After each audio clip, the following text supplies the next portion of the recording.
Olá, grupo. Bom dia, mas muito bom dia mesmo. Shabbat Shalom.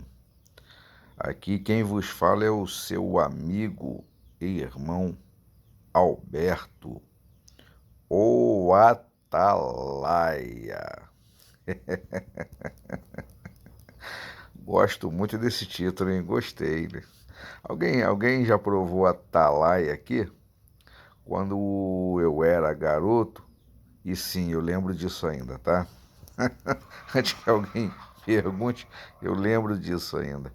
Quando eu era garoto, meu pai comprava aquela Atalaia Jurubeba. Pois é. Bom, gente, eu vou olhar aqui para a tela aqui do meu aparelho televisor, que hoje, ao invés de eu sentar ali na mesa, na minha ilha, né, da cozinha, e abrir aquela Bíblia enorme na versão Dalit do nosso copista amado pastor Josmar Dias. Eu tenho a versão Dalit. Hoje eu coloquei na tela da televisão o texto que eu vou ler, o versículo, né, que eu vou ler, numa versão da João Ferreira de Almeida. Então eu vou olhar e vou ler, tá? Bom, gente, hoje eu vou fazer um breve sermão que será em cima do livro de 2 Reis. É uma passagem de 2 Reis, capítulo 2, versículo 11. Passagem bastante conhecida, principalmente pelos neopentecostais, não é? Está escrito assim: indo eles andando e falando, eis que um carro de fogo, com cavalos de fogo, os separou um do outro. E Elias subiu ao céu num redemoinho. Ponto. Prestaram atenção? Este versículo bíblico, ele tem sido muito mal interpretado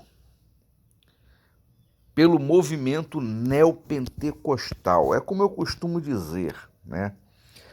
Dentro de igrejas, você não encontra pregadores que, de fato, interpretem a Bíblia, os textos da Bíblia, como eles são. Não. É de costume dos pregadores dentro das igrejas serem verdadeiros apologetas. O nome já diz. O que um apologeta faz? O apologeta, ele lê uma passagem, um versículo, e dentro daquilo ali ele cria uma apologia à sua crença. Ok? Ele faz a sua interpretação ao seu bel prazer, ao seu entendimento, a levar as pessoas a crerem naquilo que ele também acredita, ou não. Ok? Porque pode ter simplesmente um interesse financeiro aqui. Eu poderia aqui citar até alguns nomes, mas prefiro não fazê-lo por questão de ética.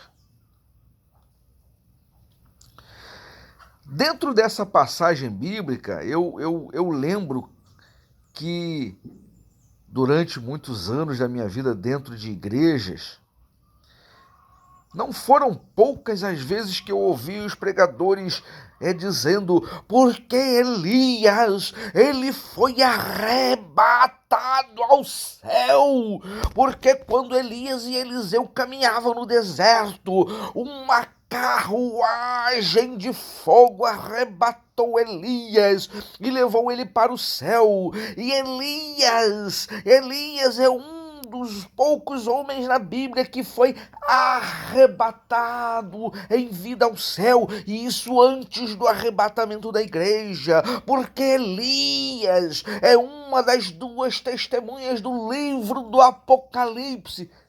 Caramba, gente, olha a confusão, a miscelânea que é feita no meio evangélico, mais propriamente no meio neopentecostal, em cima de um versículo lá do Antigo Testamento, que foi escrito em primeiro plano nas versões de Bíblia hebraica pós-exílio babilônico. E que o seu contexto não tem literalmente, absolutamente nada a ver com aquilo que é ensinado pelos apologetas, pelos pregadores dentro das igrejas. Gente, eu vivi muitos anos dentro de movimento neopentecostal. O que eu já vi não está no gibi. Olha, eu lembro de uma vigília que eu participei que fizeram o trenzinho de fogo dentro da igreja. Rapaz, olha, eu não costumo citar nomes não, mas eu lembro de um evangelista que tinha na nossa igreja, obra de restauração lá em Jardim Novo, Realengo, um evangelista chamado Josué. E como ele falava muito de santidade, de espiritualidade, aquela coisa toda, então ele tinha muita credibilidade dentro da igreja, né? Não vou citar o nome do pastor porque gosto muito dele, é meu amigo até hoje, é tio da minha esposa que foi criada dentro da igreja, não é? Mas enfim, pela falta de conhecimento, pela imaturidade naquele período dele, pela inocência dele, ele deixava passar essas coisas. E esse evangelista Josué, que era da Assembleia de Deus lá de Padre Miguel, uma certa vez chegou na vigília e ele fez esse trenzinho de fogo. Ele começou a sapatear nos corredores da igreja, por entre os bancos, e falando alto em línguas estranhas. E de vez em quando ele fazia tchu. E de repente, rapaz, olha, foi incrível. As pessoas começaram a botar as mãos no ombro dele, igual era na escola, no jardim de infância, né? As crianças, uma com as mãos no ombro da outra, e ele foi, e aquele trenzinho foi crescendo, e ele lá, e todo mundo ali, e tchá-tchá-tchá, e tchu-tchu-tchu, e tripa no balaio, e ripa lá pra trás, e da manduriguébia, né? E da chova na lenguébia, e ali aquele trenzinho ia aumentando, e ele lá na frente fazia tchu! Meu pai do céu. Eu sempre tive o costume de ir nas vigílias, eu ficar bem lá atrás, porque eu gostava de observar tudo, sempre gostei de observar tudo. Enquanto se estava pregando a palavra, enquanto se estava orando, eu ficava lá com meus olhinhos fechados, meditando no Pai da eternidade, no Criador, tentando tirar dentro das passagens que eram lidas aquilo que me parecia bom, eu julgava tudo. E quando começavam essas bagunças, eu abria os meus olhos e ia mais lá para trás ainda e ficava só observando. Eu nunca gostei de me envolver nessas coisas não, sabe? Não sei nem que nome dá a isso. Enfim. Então, gente, esses movimentos, eles são causados por causa da má interpretação de passagens bíblicas por esses ditos apologetas, esses pregadores, não é? Então vamos lá, vamos nos reter aqui um pouco a essa passagem bíblica, a esse versículo que está em 2 Reis, capítulo 2, versículo 11. Eu vou ler novamente. Indo eles quem? Elias e Eliseu. Devemos lembrar que o contexto envolve Elias e Eliseu. Se você ler ali todo o capítulo 2, você vai entender perfeitamente isso. Então, o contexto ali envolve Elias e Eliseu. Sabendo que Eliseu era discípulo, aprendiz do profeta Elias, ok? E devemos lembrar que o profeta Elias, ele não tinha muito apreço, ou na verdade o rei não tinha muito apreço por ele por causa das suas profecias de conserto. Podemos assim dizer que dentro desse contexto, o rei... vontade de espirrar. O rei, ele tinha muita bronca de Elias, né? Por que não dizer até que, de uma certa forma, ele odiava o profeta Elias? Então, aqui neste versículo, Elias e Eliseu estavam fugindo da presença do rei. Sim, eles estavam caminhando rápido pelo deserto, fugindo da presença do rei, porque o rei mandou caçar Elias. O problema era com Elias, ele nem tanto queria Eliseu. O problema era com Elias, o profeta do Eterno, que profetizava conserto. Então ali eles estavam caminhando rápido, né? E o rei atrás deles. O rei mandou seus soldados em carruagens de guerra atrás de Eliseu para matá-lo. Aí o texto diz aqui, e eles, andando e falando, eis que um carro de fogo, com cavalos de fogo, os separou um do outro. Como é que os pregadores apologetas dos movimentos ou do movimento neopentecostais dizem? Que uma carruagem de fogo surgiu, apareceu e levou Elias para o céu. Mas como é que está escrito?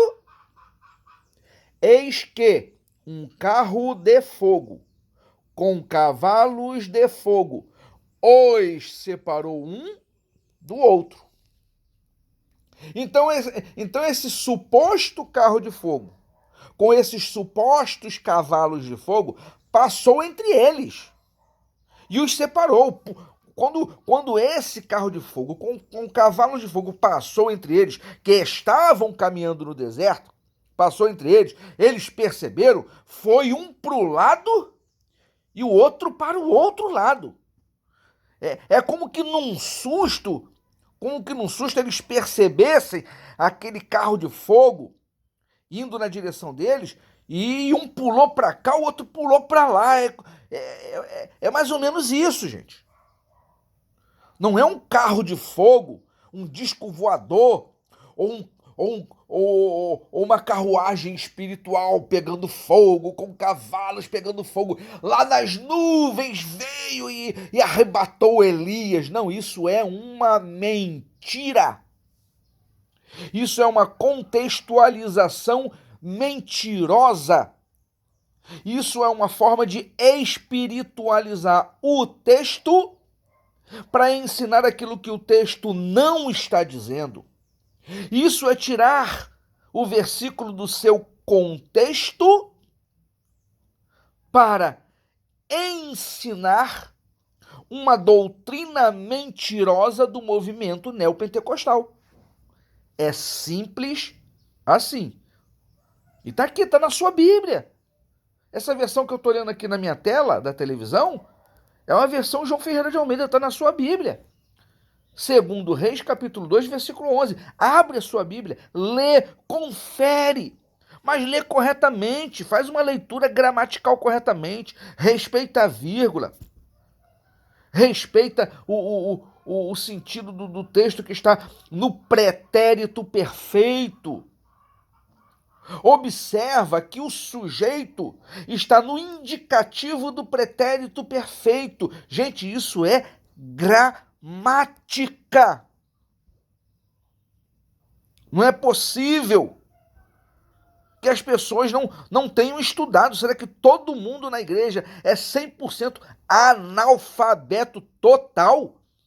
que não consegue prestar atenção na hora que um apologeta lê o versículo e faz a interpretação ao bel prazer dele? Será que não tem dentro da igreja ali uma pessoa que tem estudado, que não conhece gramática? Eu não sou professor não, gente, mas eu conheço isso, eu aprendi isso. Na primeira série eu já estava aprendendo isso. Deu para entender? Isso é simples. Isso é gramática simples. E é isso que acontece nas igrejas. Então, vamos lá. Com cavalos de fogo, vírgula, os separou um do outro. Ponto e vírgula. Ponto e vírgula. Ponto e vírgula significa que ali encerra-se um assunto dentro daquele contexto e inicia-se um outro assunto, um outro tema dentro do mesmo contexto. Então, o assunto anterior é que eles estavam caminhando no deserto e uma carruagem de fogo com cavalos de fogo passou entre eles e foi um para um lado e um para o outro. Encerrou. Todo mundo já entendeu isso. Agora, o segundo tema, o segundo assunto deste contexto. E Elias subiu ao céu num avião. Opa, não, peraí, deixa eu ler de novo. Ponto e vírgula. E Elias subiu ao céu levado pelo Superman. Não, peraí, deixa eu ler de novo. Ponto e vírgula. E Elias subiu ao céu quando um anjo desceu do céu, pegou ele pelas mãos e levou ele para o céu, de corpo e tudo, de túnica, do jeito que ele estava, com a Bíblia, tamanho de uma rapadura na mão, e levou ele para o céu. Não. Ponto e vírgula, vamos ler de novo, ponto e vírgula. E Elias subiu ao céu num helicóptero que viajou no tempo, no passado, e resgatou Elias do rei, da fúria do rei. Não. Caramba! Peraí, então vamos ler de novo. Vamos ver se eu acerto dessa vez. Será que eu sou tão burro assim? Vamos ver se eu acerto dessa vez. Ponto e vírgula. E Elias subiu ao céu num redemoinho. Alguém aí sabe ler? Então vamos ler de novo. Ponto e vírgula. E Elias subiu ao céu num redemoinho. Então essa é a verdade. Qualquer outra coisa que não esteja dentro dessa leitura é simplesmente mentira. Conversa fiada, lorota, papo furado, conversa pra boi dormir. Mas é o que se ensina dentro das igrejas. E fica todo mundo lá, oh, glória, e balá, balá, balá, oh, aleluia, oh, meu anjo, oh, anjo, É isso. Pura idiotice, por não saber ler, por não saber interpretar um texto, por não conhecer gramática, por não fazer uma boa hermenêutica, uma boa exegese, uma boa diagese, etc, etc, etc. É o que eu costumo dizer. Algumas pessoas têm mania de ficar me perguntando, poxa, Alberto, você não acredita mais na Bíblia? Sim. Reticências. No entanto, vírgula, não da mesma maneira que a grande maioria acredita, como sendo a Bíblia a palavra de Deus, a inerrante palavra de Deus. Lamento. Tirando os erros de interpretação dos meros mortais que se acham os escolhidos de Deus, também tem o fato de que a inerrante palavra de Deus tem muitos erros, que carecem de interpretação. Então eu acredito na Bíblia assim. Com o esforço de muitos para trazer ao entendimento aquilo que eles acreditavam ter vindo de Deus. Então eu uso sim a Bíblia na minha vida, gosto muito. Eu prefiro usar a Bíblia do que a Torá, a Taná, a Brit Hadashah, a Peshita, ou por que não dizer também o Bhagavad Gita e etc, etc. Prefiro usar a Bíblia. Nasci num país cristão, num país católico, onde a Bíblia prolifera, e eu fiz, por escolha, usar a Bíblia como bússola na minha vida para a regra de fé e prática, mas não que ela seja, de fato, a palavra de Deus. Sim, através dela eu encontro muitas verdades que com certeza me parecem ter sido inspiradas por Deus. Daí a dizer que ela é a verdade, não. Não é bem por aí. Por outro lado, aquilo que parece ser verdade precisa também de uma boa interpretação. Se não acontece o que vem acontecendo há anos nos movimentos neopentecostais. Alberto, e o que você tem a dizer no quesito carruagem de fogo puxada por cavalos de fogo?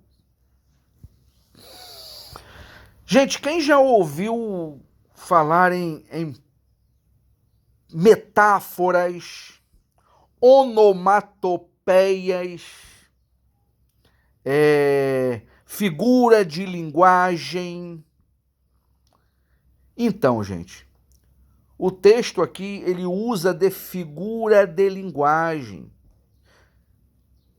Sempre foi muito comum e era mais comum ainda no tempo em que a versão hebraica da Bíblia estava sendo escrita ali pós-exílio babilônico, usar muito das figuras de linguagem.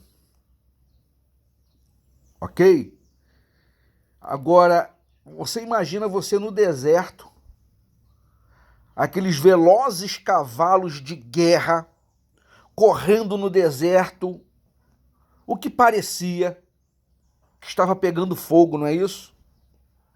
Agora você imagina aquelas carruagens de guerra, né, que era muito comum naquela época, carruagens de guerra, nas suas rodas tinham espécimes de espadas ou facões que conforme ela passava, essas carruagens de guerra foram usadas por séculos, e por que não dizer por milênios, até a era do Império Romano ainda eram usadas essas carruagens, porque elas foram usadas ali naqueles shows de gladiadores, e elas passavam, conforme elas passavam, se você não pulasse, ela arrancava sua perna fora.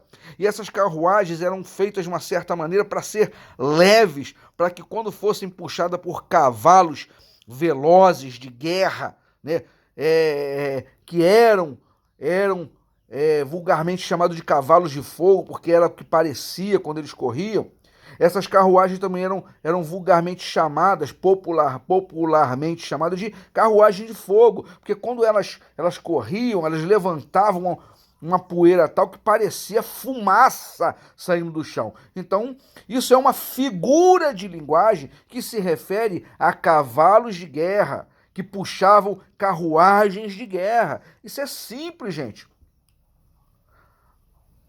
Agora, o que acontece é essa mania maldita de espiritualizar o texto para se fazer apologia a crenças, a crendices. Mas a verdade é essa aí. Gente, eu finalizo aqui a minha mensagem de hoje. Tá? Não sou nenhum doutor da Bíblia, não sou professor, mas tento com carinho sempre trazer uma boa interpretação da Bíblia aqui para vocês. Ninguém é obrigado a concordar com tudo que eu falo, como eu não concordo com tudo que outros falam. Mas fica aqui o meu esforço. Então, se você gostou, se você achou que valeu aqui o sermão e que ele é útil, poderá ser útil para libertar outros das mentiras desses movimentos mentirosos que tem por aí, então compartilhe o vídeo, compartilha para aquele irmãozinho que você vê que ele precisa de uma boa palavra para se libertar dos mentirosos movimentos que tem por aí. dá um like, mostra aí que você gostou, dá um like, comenta, tá bom? E se você quiser me ajudar a prosperar, eu vou deixar um link aqui de um marketing de rede que eu desenvolvo, que é muito bom, gente, que é fantástico. É um marketing de rede da SCI, Sistema de Consumo Inteligente. É baseado no consumo de alimentos. É um programa de marketing de rede que poderá levar a alimentação básica de graça para dentro da sua casa. É claro que você começa consumindo, você começa comprando a cesta básica. Se você não quiser a cesta básica, você pode optar pelo cartão da SCI. Quando você opta pelo cartão, que você paga a sua ativação mensal de R$ 299, que é o valor da cesta, se você optar pelo cartão, R$ 199 é debitado direto no seu cartão da SCI. E R$ 100 vai para o seu escritório virtual para você participar do leilão virtual da SCI, que só tem produtos fantásticos, televisões de 40, de 45, de 75 polegadas, torradeiras que custam R$ 400 e que podem ser arrematadas até por centavos ali no leilão. Então é fantástico, cara. É o único marketing de rede que eu conheço que você não perde nada. Tá? Se você escolher a cesta, você vai consumir o que vem dentro dela. São produtos de altíssima qualidade, é o café da SCI, o arroz da SCI, tá?